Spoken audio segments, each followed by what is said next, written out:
Tabletop Spotlight, brought to you by Dragon's Lair Comics and Fantasy.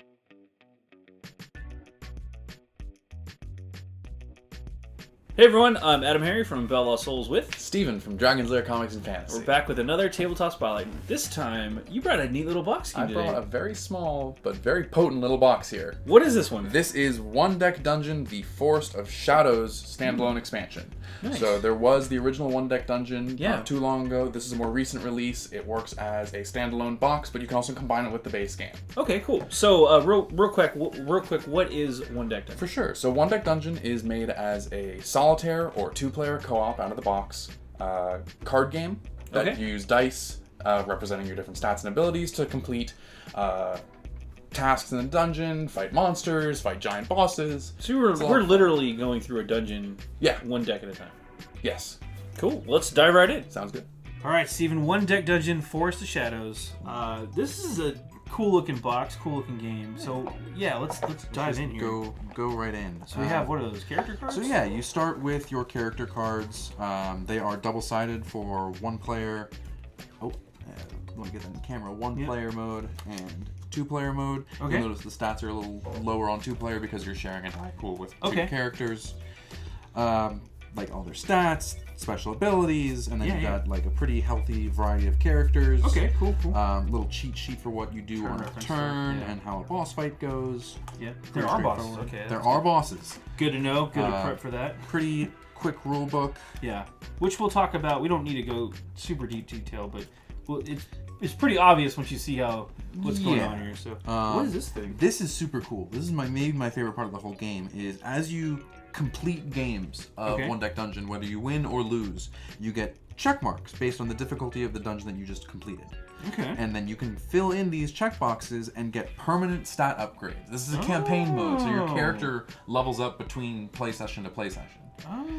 Which makes tackling those harder dungeons that much easier. That's super cool. This is I've seen this kind of system before. I like that. It encourages you to keep playing and also makes your character better. Which there's a sense of progression, so you're not just playing resetting. Which is good. Cool. Pre-bagged health trackers, poison trackers, potions. Okay. And then big bag of dice. That's nice. There's lots of different colors there. Yeah, and the colors correlate to the different stats. So you've got yellow for melee attacks, pinks for agility, blue for your magic abilities, and then these black dice I will get into a little more, but those are for wild, which we'll talk a bit more with the actual game. We'll move this stuff to the side. So we've got, obviously it's a deck. Is this a deck builder? How does this work? Interesting question. It doesn't play like anything else I've really seen. I'm sure there's something out there. So you have like some cheat sheet cards. You've got trackers for your level. So when you level, there's when your character levels up during dungeon, more cheat sheets for like basic actions available. Stairs card, which you will put at the bottom of the deck. Okay. Again, for 1 to 2 player or 4 player if you get the other box. Yeah. Bosses, which also, again, bunch of bosses, so lots of different dungeons for you to tackle, which also double as what the dungeon encounters will be like. Because whichever boss you pick will also passively influence how the remainder of the dungeon goes. Okay. So you get some cool stuff here. Well, I don't know what's going on with the cards yet, but I have a general idea. Can we skip ahead to like a creature? Because if people see a creature card, it's going to make a lot more sense. So this is going to be my dungeon deck, hence the doors. So let's see what we get here. So here's a creature. This is going to be a wisp. It is a combat encounter represented by these swords here.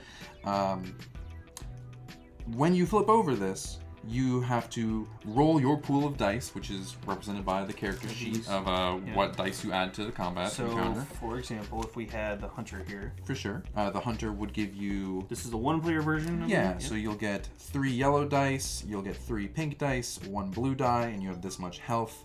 Okay. And then to fight this, you will roll all your dice, and then compare the results to here. So for each of these, the number is what I need...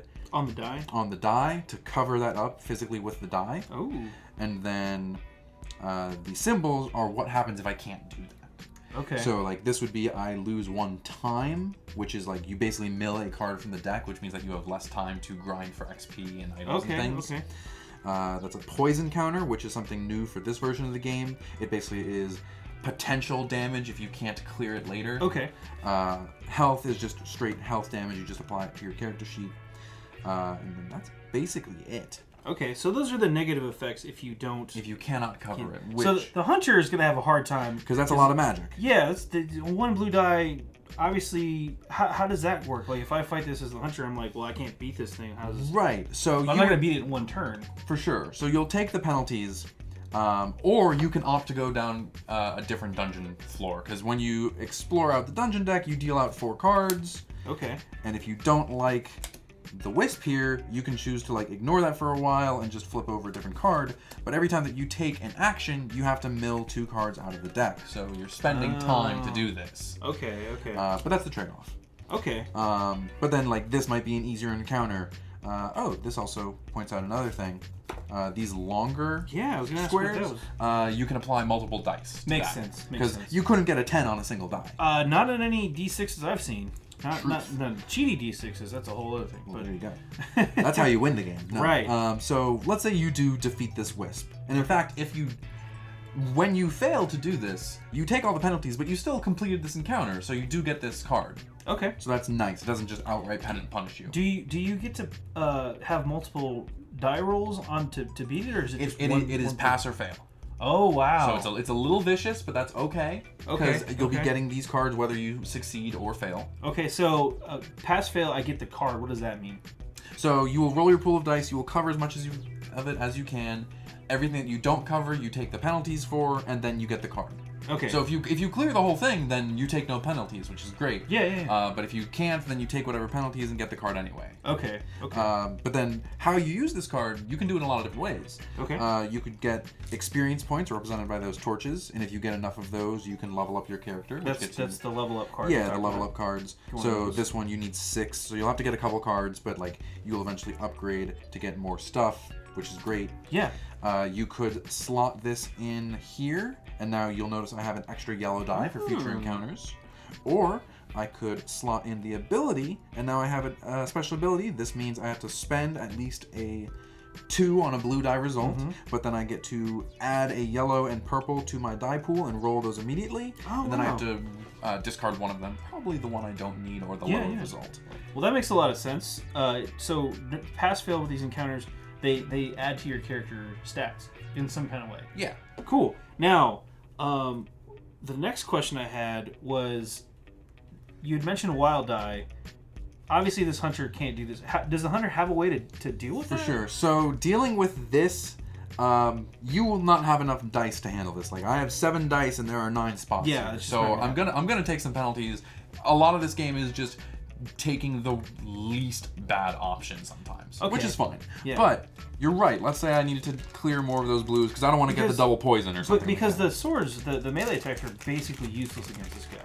True. But are they? You make a very good point. So let's say I rolled 2 3s, a yellow and a purple. You're right, or even better yet, I got the 2 yellows, which normally aren't going to do me anything here because there's no yellow spots on this guy. I can add these 2 together, like fuse them together to make a wild die of the same number. And if it's like 2 different results, like a 3 or a 4, you make it a 3. You go with a lower number. Sure. But then this wild die can be applied to any symbol, including the blue there. Okay, that makes a little more sense. So it's still vicious, but it's not impossibly vicious. For sure. Okay. But then you run into the problem of like, I'm spending 2 dice to clear one thing. Is that worth it? Well, in that case, I think it would be because you can't use them at all. Exactly. So. No, good, excellent point. Yeah, okay. See, you're learning. I'm learning. This seems really cool. Yeah, and like every time that you go through the entire deck, you reveal the stair card, which means that you can then reshuffle the entire deck and go down a floor. What that does, let's say I have the Mudlands as my as my dungeon.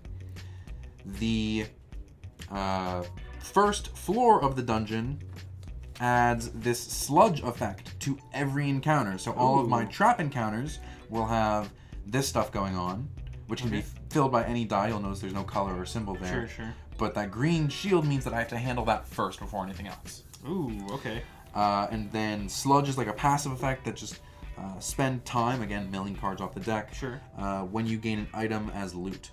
So whenever you gain dice that add to your die pool or cards that add to your die pool. You have to spend time to do that. Okay. That may not be a bad thing. It adds up though. Yeah, it does add up. But then like I was getting to, when I complete a full floor, yeah. I suddenly have to deal with even more things. Now the mud shell doesn't really have any special effects, but it now adds more stuff to my combat and my traps. And it takes a blue die to clear it in the combat encounters. Right. Because you've got trap encounters, it looks like, on this side, and you've got combat encounters on this side. Yes. Okay. So now hopefully the idea is that like by the second floor I've leveled up my character a little bit, so like I should be balanced to handle this stuff. Yeah. But you have to be mindful about that, which is why like opting not to fight monsters that you revealed or other things like that is a punishment. Okay, sounds cool. And then again, for each one of those you complete, you get a check. There's a little thing there, so and then you can level up that way. Or for and the then campaign. Exactly, and then like the next time I tackle this dungeon, it'll be easier. I can keep grinding this, or I can go on to the next dungeon. That is super cool. Like there's a lot of possibilities. It's not infinite, but it might as well be based on the deck size there. For sure. So lots of possibilities for what's going on. And if you combine it with the other game, like suddenly that deck gets really big and there's a lot of options. Wow. Yeah. Okay. That's pretty neat. Pretty cool game. And then real fast too, the last thing we showed the bosses on the reverse side. For sure. You get to the very, very bottom. You complete all 3 of the floors. Final boss. Yeah. So big numbers on this guy. Big numbers. You have to. So you notice he'll deal heart damage to everything that you don't cover up. The way you deal damage to his 12 health is by clearing these skulls. Every skull deals a damage to him. And him you have to fight multiple rounds over. Okay. I was going to say, that's pretty rough. And then at the start of each round, exile 4 dice. So that means you have to take 4 of the dice from your dice pool and remove them from the game. Oh no! So over time, he's going to get harder and harder and harder. Yeah. What happens if you fail the boss fight? Are you dead? Then you leave the dungeon, you escape barely, you check off whatever check marks you got for the campaign. But you didn't defeat the boss. You didn't defeat the boss. There were 3 checkpoints. Which is a ton. There's a lot of checkpoints. Okay, cool. Well, this seems really simple, really fun, and quick. Yep. Let's hop out for the fast recap. Excellent. Well, that was One Deck Dungeon, Forest of Shadows. I gotta say, you weren't kidding. That is a potent package. There is a in lot in the small little box there. Yeah, it's really cool stuff. I like the dice, I like the artwork, but more importantly, I like the mechanics of it. I love the campaign aspect. You get a whole lot of replay out of that. Honestly, it kind of reminded me of Gloomhaven without the extra stuff. Yeah. It's just like do the thing. The pure uncut experience right there. Yeah, I liked it. It's cool stuff. Let's go ahead and crunch the numbers on this one real fast. For sure. Now this is 1 to 2 players, but if you have the core game, you can combine them and make it a 4-player game. 1 to 4 players. Cool. Yes. And it is 14 and up listed, but that's probably just because it's a little complicated. Yeah, like there's a little bit of action paralysis, but like if you know how to roll dice and read some cards, it's not too bad. Right on.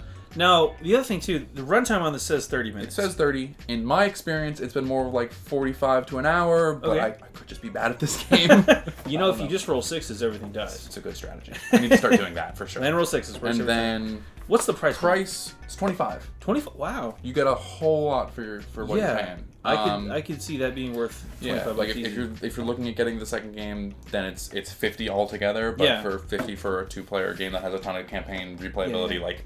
Awesome. And that campaign mode, like I said, that's pretty sweet stuff. So, and this has been out for a little while, but that doesn't mean it's not good. So go check it out. That is One Deck Dungeon, Forest of Shadows. I'm AdamHarry from BoLS. Steven from Dragon's Lair Comics and Fantasy. And this has been another Tabletop Spotlight. Thanks again for watching. Click to subscribe. Support us on Patreon. Check out more videos. And thanks for watching.